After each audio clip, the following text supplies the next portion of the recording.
I kept attracting a very similar type of men, which were not good for building stable, loving relationships. And I could not understand that my being was not on the level that I would like my partner and relationship to be. There were parts of me and beliefs that were holding me back in that toxicity. All of them had that common trait, which was being toxic, being disrespectful, which was being harmful towards me. I was living in this conviction that I have high self-esteem, but that's where TCP helped me to really open the layers of that onion and dive deeper. I was not feeling deserving of love. Having witnessed violent relationship of my parents, it's subconsciously I was attracting it. Okay, Kasia, you have high self-esteem as long as it goes well in your business. But if we strip you away from that, if we take that away from you, whom do we have? Can I love myself without any success? Can I just be with myself and can I feel happy? Do I want to be loved for my achievements or do I just want to be loved?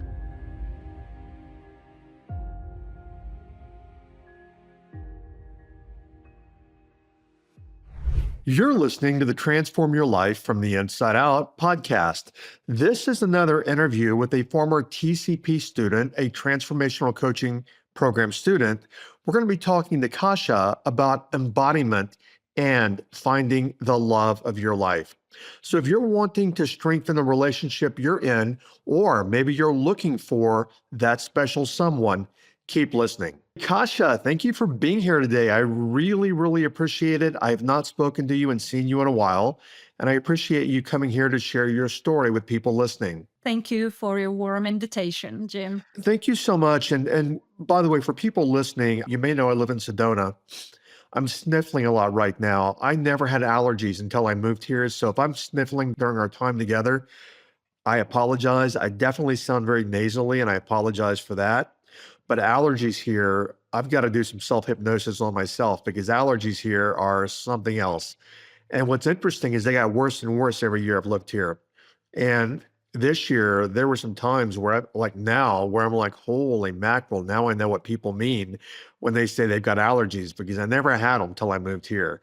So anyway, and I might even look a little pasty white and all that kind of good stuff because my body's just in a little bit of transition right now. Anyway, Kasia, so when were you in TCP? Oh, I think I joined in 2019. Several years ago, right? Wow, 6 years ago. And many times people go through multiple rounds of TCP. Were you just in one round or did you do multiple rounds? I think I was in four rounds. total. Yeah, many people stay 2 or 3 rounds because what happens is after the first round, now they have such epiphany and such awareness and they shuck so much away. And now they're thinking, okay, I see what's possible for me. Now I want to dive even deeper into myself and my transformation. What brought you to TCP? I believe it was my desire to find love. And actually, I was attracted to your program by the group of my friends from online business world. Many of them decided to join your program exactly at that time. And they suggested I join too. It wasn't an easy decision for me. And I'll never forget, I even wrote 3 cards. On one of them, I wrote TCP. And on two of them, I left blank. And I said, I'm going to shuffle them, put them on the floor. And if I step on the one with TCP, I'm going to join. And I was doubting that I'm going to step on TCP. But that was exactly the one I stepped on because I really struggled to make the decision because I felt that I already went through many programs and self-development trainings. I also read a lot of books before joining TCP. So I thought, I'm not sure I need it. But that's how I eventually decided. And I think it was one of the best ideas. Thank you for that. And what you just said, I often hear. I mean, often people say, I've already been through so many other programs, and they say, why would I need TCP? Yeah. And the reality is, and you can share whatever you want, this is not like any other program out there, and it's changed a lot since you've been through it. But until you shift at a core level at an identity level, nothing is going to change for you. Nothing is going to shift for you. And that's what we work on, is shifting at a core level. But it's so interesting is that you actually let the universe decide. But you said it was a hard decision. Was that because you've already been through, other work and read books and everything else, and you're thinking, why do I need this? Was that why it was so hard? Exactly. And I was using my logical mind, Yeah. an analytical mind, to talk myself out of this idea. And I was thinking, Kasia, it will be waste of money, waste of your time. Why should you prioritize that now when you already have experienced so many shifts in your life and Yep. identity before? So, yeah, these were the reasons why I struggled. The thing that you shared about doing so much personal development work prior, many people say, well, I listen to the podcast. I don't need it anymore. I get everything there. And as you know, that is not true. A friend of mine that I also coached many years ago, before we were friends, he said, Jim, everything you said, I've heard it before, but I didn't know it at a core level. I couldn't embody it. I had read it, I heard other people say it, but I couldn't literally learn to live from that place. So I just wanted to share that's what we do that's differently. And if there's anything you want to add there to that, but that's what we do differently than pretty much every other program out there, is that we talk about, and this is your expertise now, embodiment.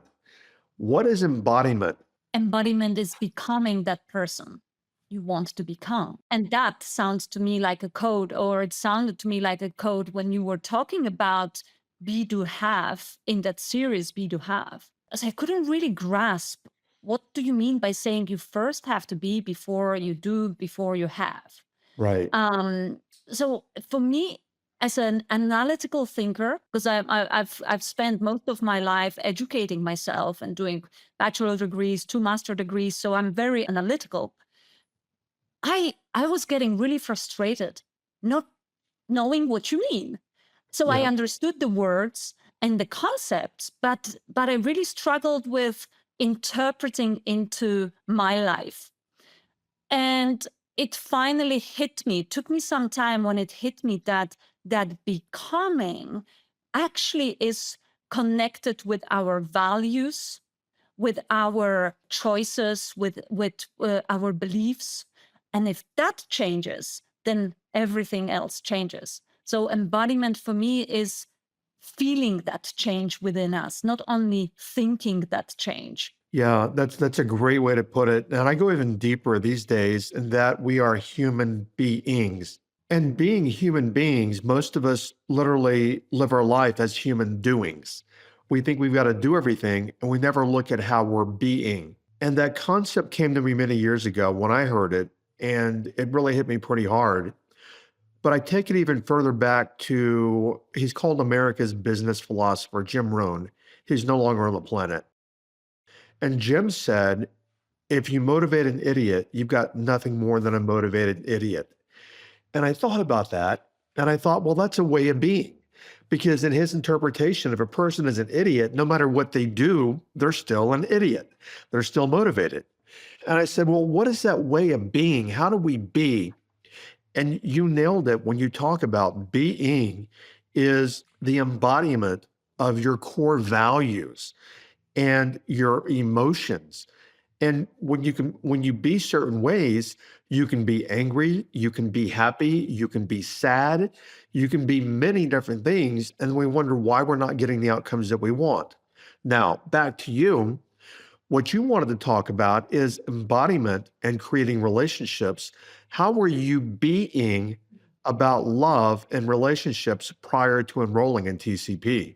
I kept attracting a very similar type of men, which were not good for building stable, loving, based on respect relationships. And I could not understand where the problem is, because throughout the years, I was in my 30s when I joined TCP. So I was pretty mature young lady. I had a lot of experience of dating different men and also in different countries. I come from Poland. I lived 10 years in England, and then I moved to Denmark in Okay. 2015. So my surroundings were changing, cultures were changing. And so men were changing, but it felt like only faces change, but there is the same pattern. So there was some level of toxicity in every partner that I was finding.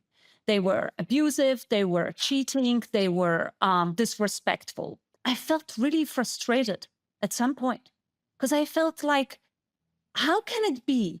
I grow so much. I grow academically. I also invest into my self growth. I read a lot, consume a lot. I feel like I'm changing, but I still am stuck in this path in terms of love, finding love.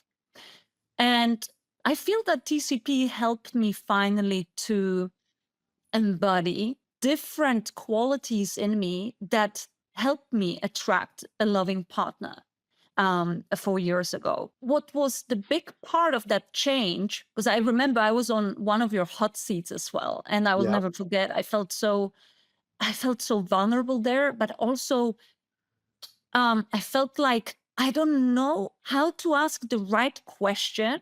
Because I remember you telling us in TCP, guys, remember the quality of answer depends on the quality of your question. That Yeah. also was the moment when I understood my question is not of the quality I would like it to be. And my question was also showing that my being was not on the level that I would like my partner and relationship to be.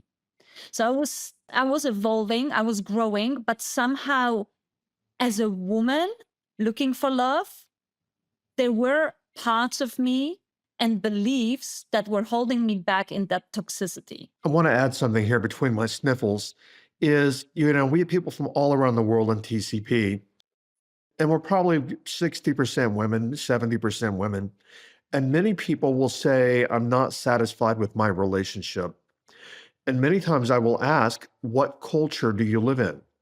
And the reason why is somebody living in Spain is going to have a different culture than somebody living in Germany. Germans, they tend to be, for example, very pragmatic, very process oriented, very excellence oriented, almost like an engineer mentality. And then in Spain or Italy, you might have an entire, or Argentina, you might have an entirely different male mentality. And then that affects how the male shows up or the partner shows up in the relationship. So I always ask that. And I just wanted to share that with people listening is that cultures do, even though we're all the same as human beings, cultures affect the identity. And then what we have to recognize is many times certain cultures create particular types of identities, and then that filters into a relationship. So you said Poland, you said England, you said Denmark. I want to go here for a moment. Were you finding any difference in the men in these cultures? Not in terms of toxicity. So that's why it was really annoying me. Yeah, I saw and lived cultural differences. I was learning how we are different in Right. terms of culture, but all of them had that common trait, which was being toxic, which was being disrespectful, which was being harmful towards me. So that's why it was bringing that extreme high level of frustration because I could see that something goes wrong, not in terms of living in another country and experiencing new culture. Something goes wrong in terms of me attracting this type of man, no matter where I am in the world. Let me go there for a moment. That's what I was going to ask you is what do you think it was in you that was attracting that type of person? I think I was playing small. I was not feeling deserving of love.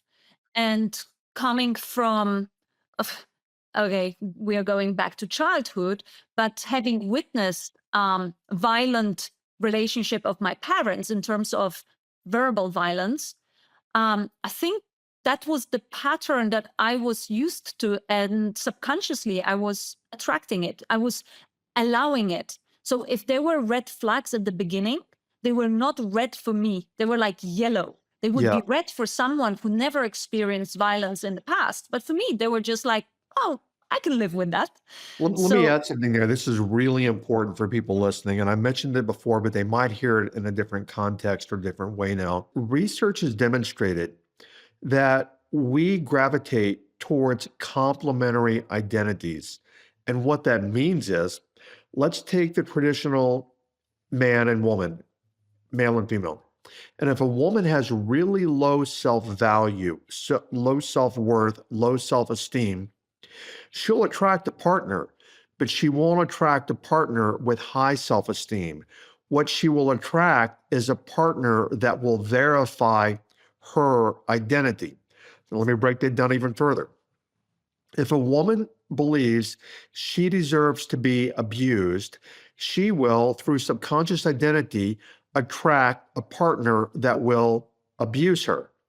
But on the flip side, the partner that she attracts will be a partner who believes their partner deserves to be abused. So you've got one identity that believes they deserve to be abused. You have the other identity that believes people deserve to be abused. Now you've got two complementary identities working together, creating the toxic relationship. So as you explain this to me, okay, low self-worth, low self-value, and I'm sharing this because a lot of people are resonating probably. So the low self-worth, low self-value, you were attracting men who literally were okay treating women poorly, and the women accepted it because they had low self-worth and self-value, and it became a cycle, a merry-go-round. And that's what a lot of people do, and that's when the toxicity sets in. Does that make sense? Does make sense, but for me, it felt like an enigma because I was living in this conviction that I have high self-esteem and high self-value. And I was gaining all that proof from the external validation in terms of my growing business and expansive career. So I didn't feel like a little duckling who lacks self-esteem. Yeah, many people achieve through low self-esteem. Like in the United States, Richard Nixon, former president back in the 70s, Lyndon Baines Johnson. These people achieved through low self-worth and low self-value, which drove them. And if you said to them, do you have low self-esteem? They would say, absolutely not. No, I don't have low self-esteem. Look at me. I'm the president, when it used to mean something, of the United States. Look at what I achieved. But they don't recognize the low self-worth and the low self-value is what drove the achievement. Now, I'm assuming that's what you discovered in our time together is, holy mackerel, I need to start learning to love on myself, because until I do that, I'm going to be the achiever, but I'm also going to be attracting the wrong people. Yes, and that's why, when you live in that conviction that there is no problem, you don't even look in that direction to find a problem. Yep. Because I was not questioning my self-worth, esteem, and self-value. I wasn't, because I was convinced that I have a high self-esteem and high self-value. But that's where TCP helped me to really open the layers of that onion and Yeah. dive deeper and see, okay, Kasia, you have high self-esteem as long as it goes well in your business. But if Yep. we strip you away from that, if we take that away from you, whom do we have? A woman who crumbles, or still the same woman with or without the success? So the answer was completely different. Yeah, I coached a woman one time in California. There's one of the top 10 producing real estate agents in California. And I said, I'm starting to observe a fair amount of low self-worth, low self-value, low self-esteem. And she said to me, Jim, are you kidding me? I'm one of the top 10 real estate agents in California. And I said, I understand that, but here's what I request you do. Take this assessment, and if you would please send me your results. She took the assessment and she goes, holy mackerel. I never realized that I do have low self-worth, low self-value, and low self-esteem, but I never identified it because I'm such an achiever. So you were doing that, and being the achiever, that probably was a little frustrating too, is why can't I attract an amazing man? Because look at me, I do well. I'm physically pretty. I work out. I building a business. Why can't I attract a quality man? Does that resonate? I'm just speculating, but does that resonate? Word for word. And I had also people coming to me and saying, Kasia, why are you still single? Yeah. I met my guy at the age of 38. So I really had a long period of time when people were questioning, why are you still single? And I Yeah. was asking the same question. But I think there was one more aspect that I learned in TCP that helped me attract that loving partner in the end. And that was self-love, unconditional self-love. About 2 years ago, towards the end of TCP, we had about, I don't know, 600 people in TCP at that point. And I said, guys, what is your number one takeaway in our time together? And there are many, but the number one takeaway was at that point, learning to love and value myself, because that changed everything for me. Please continue with your story about that, though. And it was learning when I found out that I connect my self-worth with my external validation, with success, etc. I realized that I need to work on my self-love. Yeah. And I've discovered that I don't love myself if I'm not successful. I recognized that if something was going wrong, I started experiencing extremely hurtful thoughts. The idea is, why am I in this world? What's the point? And everything that was self-destructive. And it was just like a switch of the light. I needed so little triggers in order to go from high to rock bottom in the way how I was seeing myself. And I thought, oh my God, I connect everything about me with the external world. But who am I without that validation? Can I love myself without any success? Can I just be with myself and can I feel happy? Can I feel good about myself without any reason, without having a makeup on, without having nice clothes on, without having success? If I strip away all those achievements that I have gathered throughout the years, who is Kasia? Who am I? Right? Yeah. And then that led me to asking, what type of person would I like to build my life with? Do I want to be loved for something? Do I want to be loved for my achievements, or do I just want to be loved? Because up until that point, I was desperately looking for love. So I was also looking for love to be validated by those people. I want to add there, I say it often, and this is a great place to add this. The worst possible thing that you can do, anybody can do, is go looking for love. The most powerful thing you can do is be and become lovable. Two very different things. When you're looking for love, you are needy and you're putting off a needy frequency and vibration. When you're lovable, you're putting off a completely different frequency and vibration. But so many people, I don't want to be alone anymore. I want a partner. I want a boyfriend. I want a girlfriend. I want people. And they've got this needy energy to them, but look at how they're being. Now, I want to go there. Be to have, being. In my own life, in my personal relationship, I often ask myself, how am I being? What way must I be in my relationship? And I understand what you're saying because I grew up and I was very driven and I wanted to create and achieve and all these kind of things. But we can also bring those identity factors into a relationship that sometimes don't help a relationship. One day I'm like, how must I be? How do I have to be? And I've been in a 22-year relationship. How do I be? And what I had to learn is I must be first, before anything else, loving, compassionate, patient, and other things as well. But these are all ways of being that serve the relationship and not some aspect of my own identity. So, what would you like to add there about being? And then when you started being, how did you start being? What shifted? The way how you were formulating questions in different modules in TCP, Yeah. it helped me to peel the onion, because I started reversing it. So I started asking myself questions, how should I be in order to attract this and that? And also seeing, so how am I being in those relationships when I attract, for example, disrespect? But there was also a module on 100% responsibility, radical responsibility. And I thought, I don't need this module initially. But I thought, Jim, I was like, come on. I was in my 30s. I just bought my first house alone.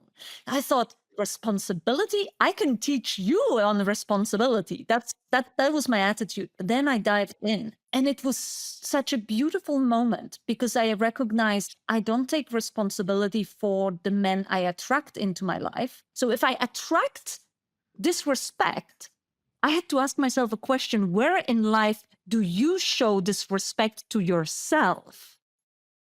That was the key to this treasure chest. Because then I started, where in my life am I violent towards myself? And that violence can be in terms of working 14 hours a day, not getting enough sleep, not feeding my body with nourishing food. That's disrespect. That is violence. And I started recognizing it. I started processing it, and I started changing it by looking after myself better, by giving myself the gifts that I've always wanted to receive from someone, like flowers or a nice trip. That started changing.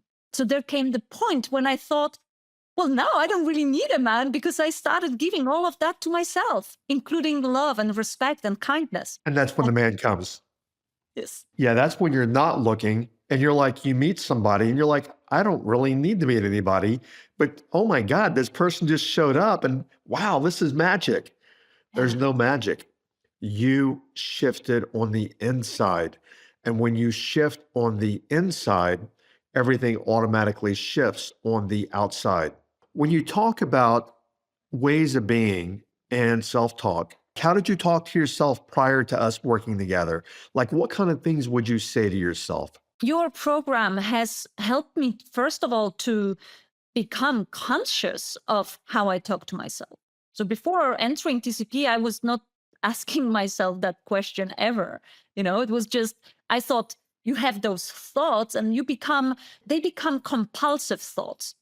Oh, that was also a key aspect when I was in TCP, realizing that I have a habit of thoughts. The module on habit, when I realized, oh my God, my thoughts are habitual and they're actually toxic. Yep. I'm talking down to myself. I was the quickest one to recognize where I could do things better. I was criticizing myself all the time, despite my successes. So that was also the moment when I realized, how about you change the way you talk to yourself and about yourself? And also when you talk about yourself to other people. So that changed into those loving thoughts, kindness, recognizing, okay, this day didn't go as planned, but I love you. Looking into the mirror and looking into my eyes and saying, Kasia, I love you. And your way of suggesting literature that we could read that could be an extra to help us in those different aspects of transformation, that helped also as well. And those seemingly small tasks, like looking into myself, into my eyes and saying I love you, they were transformative. And they were adding that extra layer of kindness, compassion, and love to my life that I was looking for. And I found it in my own house, in my own bathroom, so to speak. So tell us, congratulations, by the way. And yes, TCP is built. I mean, the homework is quite extensive, as you know. It took me years to write it, and it's all written in ways to expose you, to introduce you to yourself. Where are you today in your relationship with somebody in your life? We have just had the 4th anniversary. So I would say it's thriving. I still apply many of the tools I've learned in TCP, and I learned also when training to become a coach, an embodiment coach later on, once I finished your program. I implement them in our relationship. And I'm lucky enough to have a partner who is conscious enough that he's willing to dive deeper, and he's he and I, we are brave enough to join difficult conversations on a daily basis. So rather than hiding things under the carpet, Yeah. we talk about them. We don't avoid difficult topics. We take them as they come. Most of us avoid difficult topics, which actually is more toxicity and actually breaks down the relationship even more. If you want to become even stronger, you dive into the difficult topics, which in my own relationship, every week we have a check-in. Did I do okay this week? What did I do? What can I do something better? How can I be better, stronger? How can I be more supportive? And are there things that I might not want to hear that I need to hear where I was misaligned this week? So to your point, Kasia, thank you. And for people listening, we tend to avoid the conversations. And the reason why is we're afraid of abandonment. If we have this difficult conversation, oh my God, even though we've been together 22 years, you're going to leave me. So I'm going to avoid sharing how I feel and what I think and being vulnerable. There's no power in that. The power is let's talk, no judgment, let's talk. And that's where you guys are, correct? Absolutely. And it feels so refreshing when we have those difficult conversations because we grow through them. We don't agree on every topic. Right, And right. sometimes, it takes longer than just a 5-minute chat to agree on something. Sometimes we disagree, but we can still respect each other. And what is also beautiful, I'm not saying that we never fight. We have fights, but we don't dwell in those fights. Healthy fights can be very healthy for a relationship. Fights, disagreements, whatever you want to call them. For many years, my partner and I never fought. And a therapist is like, that's not healthy because we weren't expressing our needs. So where we work from now is you listen with an open mind and an open heart. And then if you want to suggest things for the other partner to work on, what we also bring in is accountability. Did I do what I say I'm going to do this week? Did I follow through with example? Just crazy. That's not pertaining to us, but I said I was going to take better care in the house. Did I unload the dishwasher like every day when I said that I would? And if you don't do it, I give you permission to hold me accountable for that. I won't get mad. I won't get angry. We won't fight about it because you know what? You're right. I gave you permission to hold me accountable to do the laundry or the dishes or whatever it is. Do you do that in your relationship? Absolutely. We hold each other accountable to things and we are open to admit we made a mistake. We can say, I'm sorry, and admit that we said something wrong. We misunderstood something. Sometimes there come also extra aspects of misunderstandings because of our languages. Danish is not my mother tongue. And when we can sometimes get lost in translation. What I find like a secret ingredient in this love sauce is that willingness to hear each other, listen, that willingness to, okay, I don't get it. I feel like I misunderstood it. I actually did because we had a fight. I misunderstood it. I admit it. Let's come back to it and try to see if we can find a common ground. Let's try to see where did it go wrong and how can we fix it. And I think also when we met, we agreed that we are going to respect each other no matter what. That is like our core value, to respect and give each other freedom and understood in the way I support you in your ways. What is important for you, you support me in my ways, what is important to me. We also met as adults. I was 38, he was 42 when we met. So Yeah. we knew, we had a lot of life experience and many like kind of paths that were already kind of quite deep for us to just change it because somebody said, I don't like it. So that mutual understanding and willingness to listen and respect each other, I think that's what helps us to go through any fight and find that love at the end of the day. Let me add there is that's how we operate in my relationship. Ours is the core value, the number one core way to be is respectful of the partner. And we recognize that when we're respectful, we might not agree, but we respect the opinion or the emotion or the sharing or whatever it is. That is the foundation, because if you're not being respectful, your relationship is not going to work. So would it be fair to say that your biggest takeaway in our time together in TCP was being respectful to yourself, learning to love yourself, learning to value yourself? So what do you Absolutely. want to share with people about your experience? You can say anything you want. I didn't pay you to be here. I'm not telling you what to say. Is there anything you want to share with them that for people that might be not yet interested, people that may be interested but on the fence about enrolling in TCP? I feel that the story that I shared is a proof enough to be an incentive for them. But there's so many blind spots Yeah. that we enter TCP with the conviction, I know what my blind spots are. I know what I want to work on. So I entered TCP thinking I'm going to find the love of my life, but I had a partner in mind. What I left TCP with was finding the love of my life, which turned out to be love to myself. And that was this secret ingredient that helped me ultimately to create a loving relationship later on in life. When you enter TCP, you might think, I know many answers to my questions. I read a lot. I understand a lot. But understanding is not being. Understanding is not living what you understand. Yeah. And I remember also you were giving us this example, guys.